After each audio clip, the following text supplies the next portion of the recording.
Alliance जुड़ा है उसकी बात तो करो जी। आज भारत के इतिहास में पहली बार महाराष्ट्र में हिंदुत्व के नाम पे सरकार बनी है जी।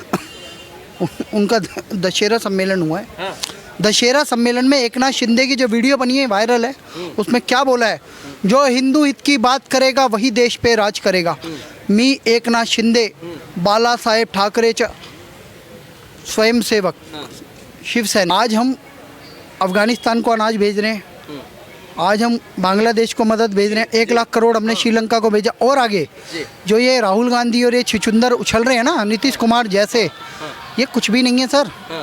ममता बनर्जी ने तो पांव पीछे खींच लिया प्रधानमंत्री की रेस से बाहर। के भुखमरी थी, कितनी बेरोजगारी थी। आप कंपेयर करें बिना पत्रकार महोदय बात करोगे ना तो मुंह की खानी पड़ेगी आपको भी। मैं बता रहा हूँ, कंपैरिजन करके आओ, आंकड़े लेके आओ, आंकड़ों पे बात करो, तथ्यों पे बात करो। विजय मोदी जी होंगे क्योंकि उन्होंने प्रामाणिक रूप से काम किया है और इस बार 50 करोड़ से ज़्यादा लोग वोट डालेंगे। आप जिन्हें कह रहे हो ना उभरते हुए नेता, युवा, चार्मिंग नेता, ये चूतिया नेता है। सर ये बताइए, देश में मोदी की बहुत चर्चा हो रही है, 2024 में चुनाव आने वाले हैं, लेकिन मोदी की चर्चा हो रही है। हमारा चैनल जहाँ भी जाता है मोदी मोदी हो रहा है। अगर हम दूसरे किसी की बात करते हैं तो मोदी मोदी लोग करने लगते हैं। तो सर देश में महंगाई बेरोजगारी का इतना आलम है, जहाँ जाओ पब्लिक कर रही है महंगाई है, बेरोजगारी है, लेकिन फिर भी लोग मोदी को वोट देने के तैयार हैं। ये क्या स्ट्रेटजी, क्या करिश्मा है? जनता में इतना रोष होने के बाद भी मोदी इतना फिर चर्चे में क्यों है? देखिए सर, आपके सवाल में ही आपका जवाब है। आप कह रहे जनता में आक्रोश भी है और जनता ही मोदी मोदी नारे लगा रही है। भारत एक लोकतांत्रिक देश है, वोटिंग सबको अधिकार है, आपको भी मुझे भी, हर एक नागरिक को जिसका वोटर आईडी कार्ड बना है। मोदी जी को 36 करोड़ से ज़्यादा वोट पड़े 2019 में लोकसभा चुनाव में, 303 सीटें जीती भारतीय जनता पार्टी। और मैं आपके ही चैनल पे, मातृभूमि पे, मैं एक खुलासा करना चाहता हूँ कार्तिकेय जी, हम लोग मोदी जी के लिए दिन रात मेहनत कर रहे हैं। इस बार 400 सीटें आ रही है भारतीय जनता पार्टी को, 400 प्लस आएंगी, कम नहीं आएंगी। और मोदी मोदी बच्चा बच्चा बोल रहा है। और एक बात बता दूं, बोल नहीं रहा है, इसे क्रियान्वयन करेंगे हम। और फिर से मोदी सरकार, फिर एक बार मोदी सरकार 2024 में बनेगी। राहुल गांधी जो यात्रा कर रहे हैं, भारत जोड़ो यात्रा, आपने भी वीडियो देखे होंगे, काफ़ी उनके पीछे भीड़ है। भारत जोड़ो यात्रा कर रहे हैं और लगातार जो देश में जो भी है लोगों को जोड़ रहे, कह रहे हैं कि हम भारत जोड़ो की यात्रा कर रहे हैं क्योंकि भारत में एक विशेष समुदाय और जो एक मेजोरिटी है उसके बीच में खाई पैदा की जा रही है मोदी सरकार द्वारा। लगातार मोदी सरकार द्वारा उन मुद्दे को उठाया जा रहा है जो देश को तोड़ने का काम कर रही है। और दूसरी तरफ आपने कहा कि 400 सीटें आएंगी, पिछली बार 303 सीट आई थी, अभी 400 सीट की बात हो रही है। लेकिन नीतीश कुमार जो बिहार के पहले एनडीए के साथ मुख्यमंत्री थे, मोदी जी के बहुत प्रशंसक थे, लेकिन अचानक पता नहीं क्या हुआ वो मोदी से अलग हो गए। तो कहीं ना मोदी में कुछ कमी है कि सारे उनके अलायंस के पार्टनर जो हैं, अकाली दल है या जेडीयू है या सारे लोग उनसे अलग हो रहे हैं। तो मोदी का कैसा, आप 400 सीट कैसे आएगा फिर इस मामले में? और नीतीश कुमार का ये भी कहना है कि 50 में समेट देंगे उनको, सारी ऑल पार्टी मीटिंग करेंगे, सबको जोड़ेंगे। आप कैसे ये बात दावा कैसे कर सकते हैं सर? सर हिंदुत्व के नाम पे दावा कर रहा हूँ मैं। आपने सब अलायंस तोड़ने की बात करी, एक अलायंस जुड़ा है उसकी बात तो करो। आज भारत के इतिहास में पहली बार महाराष्ट्र में हिंदुत्व के नाम पे सरकार बनी है। उनका दशहरा सम्मेलन हुआ है।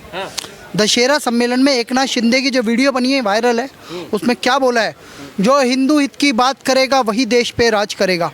मी एकनाथ शिंदे, बाला साहेब ठाकरे स्वयंसेवक, शिव सैनिक, वो कट्टर शिव सैनिक है सर।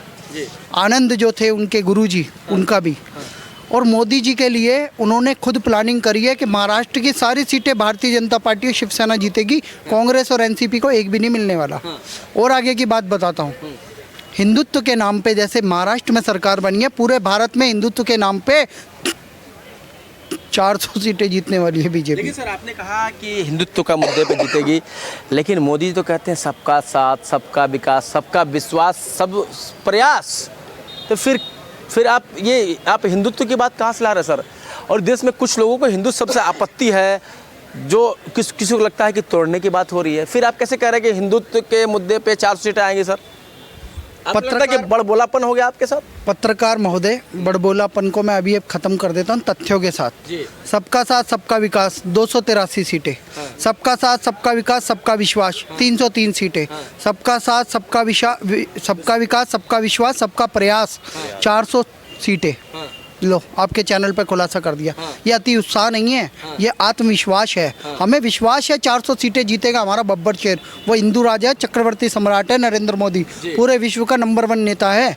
आज पूरी दुनिया पूजती है उसे, चाहे वो यूक्रेन हो, रशिया, दोनों का युद्ध चल रहा है, फिर भी यूएन में भारत के विरुद्ध एक शब्द नहीं बोल सकते।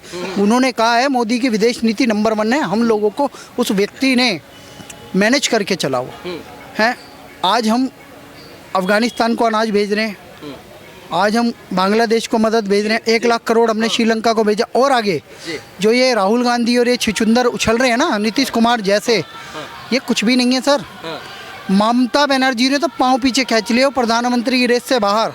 केजरीवाल का एक भी प्रेजेंट में सांसद नहीं है लोकसभा का।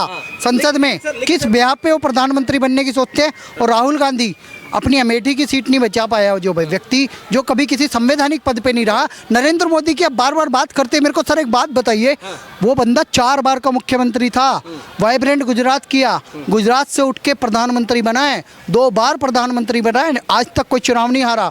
वो बंदा 2 जगह से चुनाव लगा था, वाराणसी से और बड़ौदा से, दोनों जगह जीता। उसके बाद इस बार सिर्फ वाराणसी से खड़ा हुआ, वाराणसी से जीता।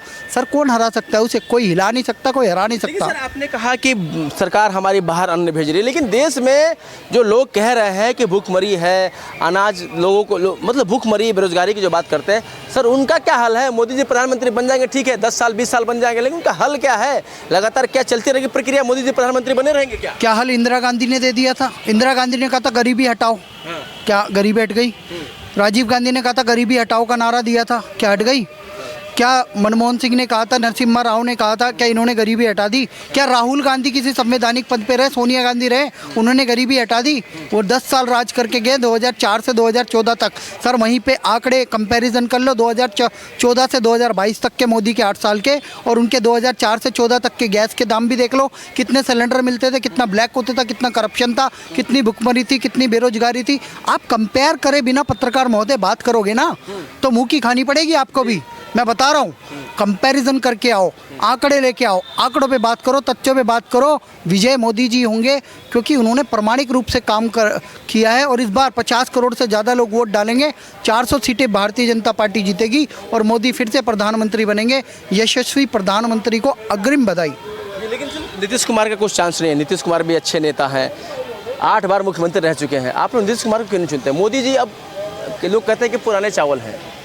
नीतीश कुमार, राहुल गांधी यंग डायनेमिक नेता हैं, उभरते हुए युवा हैं, यात्रा कर रहे हैं 25 किलोमीटर की, फिर भी आप लोग मोदी जी के पीछे इतने प्रकट पड़े। क्या आप क्या मोदी जी से आप लोग पैसा लेते हैं क्या बोलने का? ये मातृभूमि भारत को पैसा नहीं मिला है, ठीक है ना, अभी तक। क्या पता मिल भी गया हो। राहुल गांधी ने 500 करोड़ की PR करी है। सारे छदम जो लुटियन जोल के दल्ले मीडिया थी, दलाल मीडिया, वो सब उसके पीछे लगे हुए। उसके ट्वीट चेक करो, कभी जूते बांध रहे हैं अपने माता जी के, वो तो PR एजेंसी से करवा रहे हैं। हम उनका सम्मान करते हैं, सोनिया गांधी के पैर छुए, पाँव बांधे, उसका अगर आप सम्मान करते हो ट्वीट का, तो माता जी के अपने पाँव धोते हैं, नरेंद्र मोदी बर्थडे से पहले मिलने जाते हैं, उसका भी सम्मान होना चाहिए। अगर वो दलितों पे फूल बरसाते हैं, काशी विश्वनाथ कॉरिडोर बनाने वालों पे, उसका भी सम्मान होना चाहिए। प्रयागराज में सफल आयोजन होने के बाद उन दलितों का जो सफाई कर्मी थे, उनके पाँव धोते हैं वो, उसका भी सम्मान होना चाहिए। उनके साथ खाना खाते, उसका भी सम्मान होना चाहिए। मैं सर एक बात और कह देना चाहता हूँ, आप जिन्हें कह रहे हो ना उभरते हुए नेता, युवा, चार्मिंग नेता, ये चूतिया नेता है। इन चूतिया नेता को कौन, हमारा चैनल समर्थन नहीं करता, लेकिन फिर भी आप आगे बोलिए, हमको याद देते। क्रोध बहुत है सर, क्रोध बहुत है। ये चंपू नेता है, ये पप्पू नेता है। 8 साल से प्रधानमंत्री है, नहीं क्रोध क्यों राहुल गांधी के खिलाफ इतना क्यों है? सर वो प्रधानमंत्री बनने लायक नहीं है ना। जनता किसको चुनती है? लोकतांत्रिक देश है, हम वोट देते हैं मोदी जी को, योगी जी को। नेक्स्ट प्रधानमंत्री मोदी के बाद योगी जी है। योगी जी को तो मैं तो कह रहा हूँ, योगी जी सर्वश्रेष्ठ नेता है।